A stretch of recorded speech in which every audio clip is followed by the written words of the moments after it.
والسلام علی رسول اللہ اما بعد۔ نبی کریم صلی اللہ علیہ وآلہ وسلم نے ارشاد فرمایا کل امتی یدخلون الجنۃ الا من ابا وقیل من یابا یا رسول اللہ قال من اطاعنی فدخل الجنہ ومن عصانی فقد ابا۔ میں ساری میری امت جو ہے وہ جنت میں جائے گی سوائے ان کے جو جنت میں جانے سے انکار کر دیں گے۔ تو صحابہ نے عرض کیا رسول اللہ علیہ وسلم بھلا ایسا کون ہے جو انکار کرے گا جنت میں جانے سے؟ تو آپ علیہ السلام فرمایا ہاں من اطاعنی فدخل الجنہ، جس نے میری اطاعت کی، میرا کام مانا، وہ جنت میں داخل ہو گیا۔ ومن عصانی فقط ابا، اور جس نے میری نافرمانی کی گویا اس نے جنت میں جانے سے انکار کر دیا، یعنی جنت میں جانے سے انکار کر رہا ہے۔ تو اطاعت رسول کی اہمیت سمجھنے کی کوشش کریں کہ اللہ کے نبی کی سنتیں، کوئی بھی سنت سامنے آ جائے اور پھر بندہ کسی بھی وجہ سے اسے چھوڑ دیتا ہے، برادری کی وجہ سے، خاندان کی وجہ سے، یا ضد اور ہٹ دھرمی کی وجہ سے چھوڑ دیتا ہے، تو گویا وہ جنت میں جانے سے انکار کر رہا ہے۔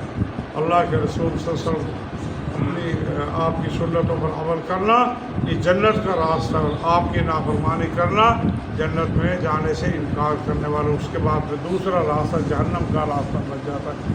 کوشش کرے انسان اپنی زندگی میں ہر کام میں اللہ کے نبی کا طریقہ اپنا لے۔ صحابہ کرام رضوان اللہ اجمعین، ان کی زندگی کا مشن ایک ہی تھا کہ جو اللہ کے رسول کی زبان مبارک سے بات نکلتی اس پر فوراً عمل کر لیتے۔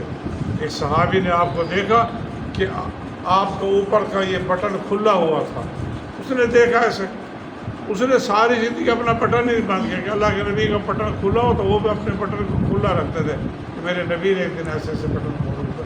یعنی اتنی سنت کے ساتھ محبت ہے۔ سنت یہ آپ کا حکم سنت ہے، آپ کا عمل سنت ہے، اور آپ کے سامنے اگر کوئی کام ہو گیا اور آپ نے اس سے انکار نہیں کیا وہ بھی سنت ہے۔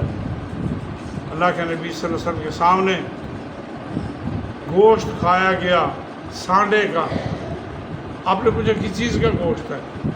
تو یہ سانڈے کا گوشت ہے۔ آپ نے تناول نہیں فرمایا، آپ نے فرمایا یہ میرے علاقے میں وہاں مکے میں نہیں ہوتا تھا، میں نے کبھی کھایا ہی نہیں ہے، تو آپ نے نہیں کھایا۔ لیکن صحابہ کو آپ نے نہیں روکا کہ تم نہ کھاؤ، اس کا مطلب یہ کہ وہ حلال ہے۔ اگر حرام ہوتا تو اللہ کے نبی سے منع کر دیتے، روک دیتے، لیکن نہیں روکا، وہ حلال ہو گیا۔ آپ کے سامنے ایک چیز کھائی گئی، آپ نے منع نہیں فرمایا، وہ چیز حلال ہو گئی۔ اسی طرح کوئی بھی عمل آپ کے سامنے ہوا اور آپ نے انکار نہ فرمایا، یہ اللہ کے نبی کی سنت ہے، اور جس کا آپ حکم دیں وہ بھی سنت ہے، اور جو آپ عمل کریں وہ بھی سنت ہے۔ تو پیارے نبی کا طریقہ ہی جنت کا راستہ ہے، اللہ کے رسول کی اطاعت ہی جنت کا راستہ ہے، اور جو اطاعت سے انکار کرے گا، آپ کا کہا نہیں مانے گا، تو گویا وہ جنت میں جانے سے انکار کر رہا ہے۔ اللہ تعالیٰ نے سنتوں پر عمل کرنے کی توفیق عطا فرمائے۔